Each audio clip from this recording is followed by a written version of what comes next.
Abrahaam karaa tokkoon akka shimmana koo keessatti dhiira fiduu yookiin nama tokko fiduu hin barbaadu. Karaa tokkoon immoo jaalalatu nuu caalaa walitti deebinee mucaa keenya waliin guddifannaa yoo jedhu. Ashama akkam jirtu hordoftoonni kiyya marti keessan subscribe like gochuun na jabeessaa siniin jecha. Egaa yeroo darbee keessaa Abrahaamii guyyoota lama dargaggoota yookiin immoo dhiirota mana isaatti arguudhaan rakkoo gurguddaa uumaa akka turame ni beektu. Keessattuu jaalallee rootaatii biyya Awurooppaatii dhufee yeroo muraasaan booddee fudhatee deemaa kan jedhamu irraatidhaanii inaaffaa guddaa keessa galee Abrahaam maal akkana ta'e hubattanii argitaniittu jechuudha. Guyyaa kaleessaa immoo egaayii wanta darbee argitaniittu har'a ganamas wanti sun deebi'eetu uumameera.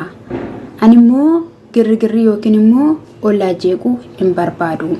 Isa kanarraatidha kan ka'e ani obboleessa Ruutaa fideetoo dhufeetoo jira jedhee jechuudha. Innis obboleessi inni jedhamu wanti isaan hojjechaa jiran wanta gaarii wanta bareedaa miti. Ani kaleessaa isaan wajjin yookiin immoo Noobel wajjinidhaan waan baay'ee taasisaa waan baay'ee gochaatoo tureera osoo hin beekin. Har'a immoo gochi isaanii kun gaarii miti. Karaa dhugaa irra goruudhaaf yookiin immoo dhugaa wajjiniin ta'uudhaaf dhufeetoo jira jedhee jechuudha. Akkasumas immoo egaa gaardiin isaa Abeelii dhimmi kun lamaanidha kan ilaallatu. Eenyuyyuu hin ilaallatu. Ruutaa fi Abrahaamidha kan ilaallatu wanta ta'eef hanga danda'amaa ta'e obboleessa keeti wanta ta'eef aasofsiitii hiika itti laadhu nu'idhaan nu dhaga'u wanta dideefi ati immoo hanga tokko tasgabbaadha jennee hiyyaanna jedhe jechuudha. Eeyya tasgabbaadha atiyyuu jirtan sin jedhan asumadhaani. Sana booda egaayii gara manaa yeroo isaan deemanii Noobel mana keessa jira. Balbala gaafa jalaa banuu eessaa dhuftanii naanii qo'inseennadhen inseentanii ati seenuu dandeessaa. Isaan lamaan garuu Abrahaamii fi Abeel seenuu hin barbaanne jechuudha. Inseenan jedhe inseennaa goriennaan inseentanii jedhe jechuudha. Amma inni akka abbaa gaa'ilaa akka abbaa mucaa akka jedhamee egaa kan isaanii wanni ta'aatoo jiranii.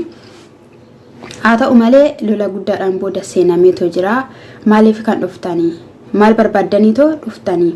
Isaan jechuun diina keenyadha wanta ta'eef maal barbaadadha? Wanti hundumtuu dhumateetoo jira. Naani innati gochaa jirtu maalidha? Maal hojjetta tasiidhaayi?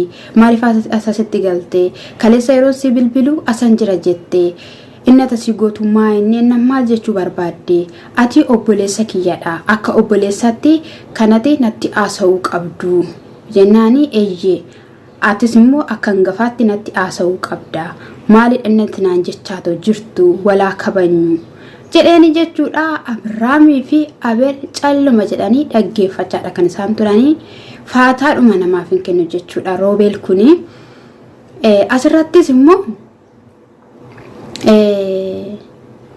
Abrahaamii rakkoodha kan inni qabu jechuudha.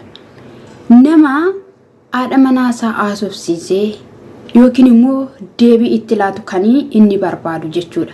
Haati manaan immoo kanan barbaadu. Ruutaan osoo Abrahaamidhaanii hin barbaadu ta'eera ta'e yookiin immoo jireenya ishii kana sirreessitee iddootti deebisuu baatteetti ta'eera ta'ee manicha keessatti hin deebitu turte. Ishiin jireenya Abrahaam faana in eegalti. Garuu Abrahaam irraa wanta jibbite qabdi.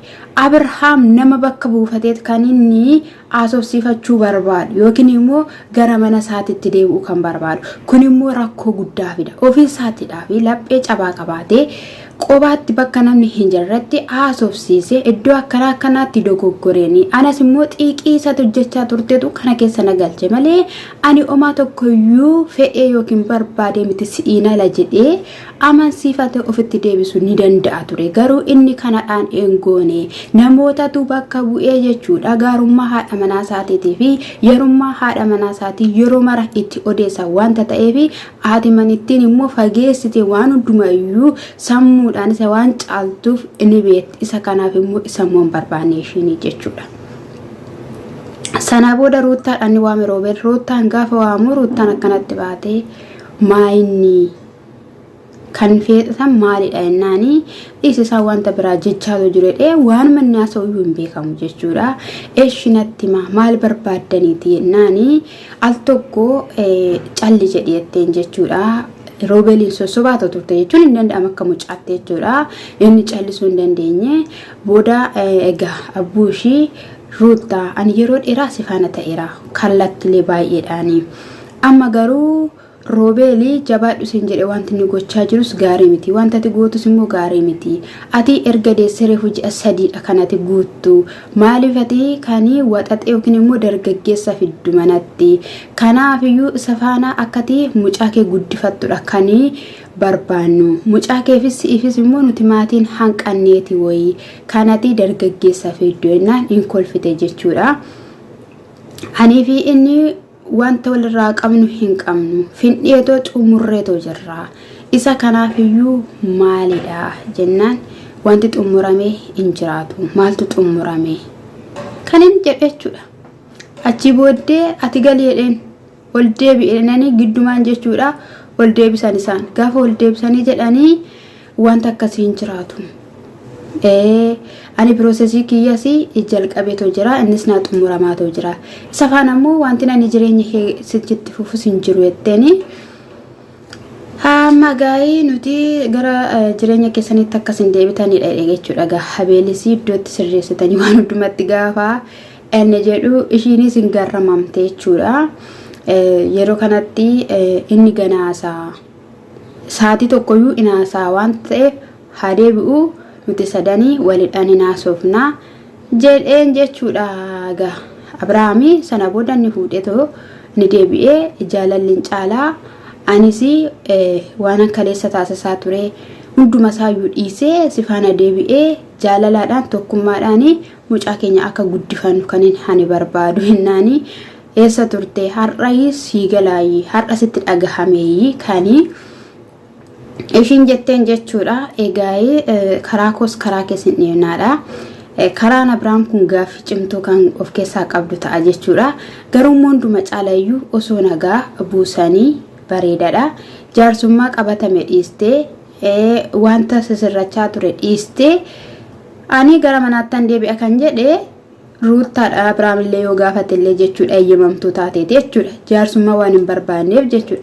Isa kana jechuun immoo fedhii qabdi jechuudha. Isa kanaaf amma wakkaba biraa dhiistanii karaa biraa yookiin immoo daandii biraa dhiistanii gaa'ila keessanitti isas teessiftee haasofsiiftee lachan keessaniyyuu walii galteen tokkummaadhaanii wanta ta'uu qabu haasawaati jireenyatti deebi'a. Abrahaam ruuttarraa gargar ba'ee yookiin immoo ruuttaan Abrahaam irraa gargar baatee wanti haarawaa tokko wanti kaleessa jireenya san irratti hin taane waan immoo wanni kaleessa san walirraa hin arganne tokko waan haarawaan argatan hin qabatan. Sanuma jireenyi wanti biraan jiru jechuudha. Ni galee. Innas kana sin jechuun jaalladha gaa'ii boodarraa haasa'uu hin danda'amne. Roobel namoota haasofsiisuu hin dandeenye. Waa sitti godhanii jedheeni sitti xonoqqolanii jedheen abbuushanii akkati waan akkana naan jettuun barbaadu. Naa kabajii jedhanii ganaa ija walitti babaasuu eegalan jechuudha. Manuma namaa keessatti jechuudha. Roobel ammaa jechuudha bakka bu'eera bakka Abrahaam bu'ee manicha keessatti jechuudha injoo ogochaatoo jira jechuudha. Kun immoo gaarii miti. Kun immoo bareeda miti. Rakkoo fida jechuudha. Na booda qabeetoo gadi baasee jechuudha. Karaa saawwan dhabaniif gadi baasee sadan keenya yuunaasofna jechuudha. Abrahaamii Abeel wajjinidhaan. Abeel immoo nuti sadanuu gadi baana ati haasofsiisee dheenii gaafa gadi bahanii giddumaan osuma akkatti gaggaragalee Roobel ilaaluu omaan ta'anii rakkoon hin jiraatu gadi bahee jettee ni jechuudha. Inni amma murtoon isaa dhiira biraatiif ruuttaa kennuudhaaf dhiira biraatti hirmsiisuudhaaf waadaa galee qaba waan fudhate qabaachuus mala isaan iyyuu ganaa waa sitti godhanii ati hin bitabtan seeni qarshiidhaan jechaanii ture obboleessi immoo anaan na beektaa ani namarraa noolatoo hin taane namaaf iyyuu na noola jechaadha kan inni illee ture jechuudha. Egaa Roobel Uma waan dhadhaqu miti. Achumatti galuu noole. Irra dibaa isaaniiti malee achumatti galuu achuma jiraachuun isaan oole. Jiraatu rakkoon qabu tokko mana jiraachuun. Garuu akkamittidhaan mana kanatti hin galiin hin seeniin mana kana jedhaan. Innoo mucaa isaatti achi jira jechuudha. Lachan isaanii immoo balleessaa guddaa qabu. Ruutas balleessaa qabdi. Abrahaamis balleessaa qaba jechuudha. Abrahaamis balleessaa qaba. Ruutaanis gaa'ela kana keessatti lachuun isaaniiyyuu wal hubannaa dhabuudhaan wal dhaggeeffannaa dhabuudhaan anatu caalaa xiiqii yoo ta'e kinoo kana dheedhanii kan borcaa turan karaa ruutaas dhiironni dhufaa turanii karaa Abrahaamis dubartoonni dhufaa turan garuu karaa Abrahaam jabaateetoo jira jechuudha. Intala sanas teessisee jechuudha haasofsiisee kana booddee anifati waliin hin taanu manni konaa caalaa miidiyaa irratti irraa gargar ba'uu isaa murteessee yookiin immoo namoota hubachiisee shis hubachiisee akkuma kaleessa miidiyaa irratti waada walii galanii na hamanii jiraadhu jedhanii waliif waada galan akka warra wal fuudhutti jechuudha.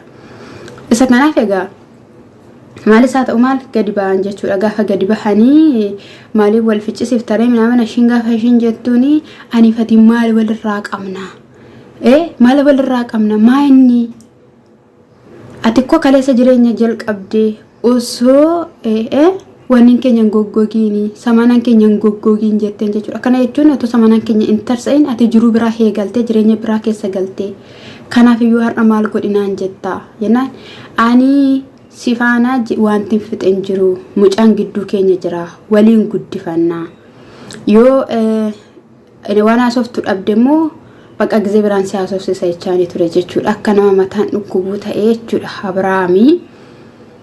Kanaaf ammallee jechuudha beektu yaanni Ruutaa fi yaanni Abrahaam kuni waliif hin arganne jechuudha. Isa Ruutaan barbaaddu hin galleef ifan taaneef jechuudha. Maaliif abbaa manaa ta'uu qaba Abrahaam. Abbaa manaa bakka abbaa manaa jechuun yookiin immoo haadha manaa jechuun tasgabbaanii jechuudha. Ija keessa wal ilaalaa kan walitti haasawanii deebii waliif laatan jechuudha. Malee kaleessa amma fakkeenyaaf ishiin ija keessa haasoftu ilaalta gaafattaa sobtu innis ija keessa ilaalaa ture jechuudha. Garuu immoo mataan jaanjaa ture jechuudha. Akkamitti mataan si jaanjaa? Waan baay'ee gooteem, waan baay'ee taasisteem. Innaa bicha hin beeku. Isa immoo waa'ee Awurooppaa minaamna jettan isa. Kan biraas immoo jechuudha viidiyoon ani kaleessa hojjedhetti jechuudha. Kan keessan induttan kan silloltaniif maalidha? Timaatimii nagada jedhameera. Iyyuu timaatimii fi burtukaantu harkatti baatu suura isaa yoo argeera hojjetaadha. Ilma gabareetti hawwattu maal jenne nuti Awurooppaa sobuu enne malee innas kana sanin jechuun jaaladha gooftaan koo sana eebbisee